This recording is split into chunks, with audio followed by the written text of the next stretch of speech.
کہ یہ کہنا میرے اور آپ سب کے لیے بہت آسان ہے کہ ٹیچر چاہتے نہیں، بہت آسان ہے، تنقید پر تنقید کرنا بہت آسان ہے، اور اس سلسلے میں سب سے بڑا ناقد ہوں، لیکن میں ہمیشہ کہا کرتا ہوں کہ جب آپ نے اپریشیٹ کرنا ہو، جب آپ نے خدمات کا اعتراف کرنا ہو تو وہ سر محفل کرو، اور جب آپ نے تنقید پر اصلاح کرنی ہو تو وہاں ایک خوبصورت آفس موجود ہے، وہاں کیا گیا۔ لوگوں یاد رکھو کہ 6 گھنٹے ہمارے بچے ان اساتذہ کے پاس ہوتے ہیں، 18 گھنٹے ہمارے پاس ہوتے ہیں۔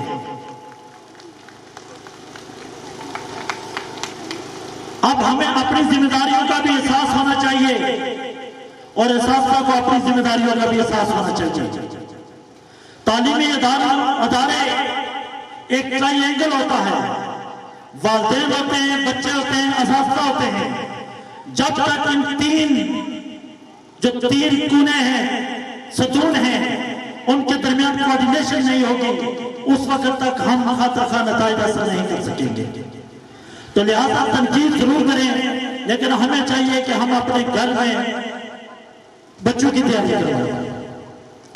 دوسری بات میں کرنا چاہتا ہوں آپ بچوں آپ سے کہ آپ نے صرف طالب علم نہیں بننا، بلکہ مثالی طالب علم بننا ہے، اور مثالی طالب علم بننے کے لیے سب سے پہلے آپ نے اپنے اساتذہ کی عزت کرنا ہوگی، ان کے احکامات کو ماننا ہوگا، ان کی اطاعت کرنا ہوگی، ان کے بتائے ہوئے کام کرنا ہوں گے، اپنے والدین کی عزت کرنا ہوگی، اپنے والدین کا کام ماننا ہوگا، اپنے سے بڑوں کی عزت کرنا ہوگی، اپنے سے چھوٹوں کی شفقت کرنا ہوگی، پھر جا کر آپ مثالی طالب علم بنیں گے۔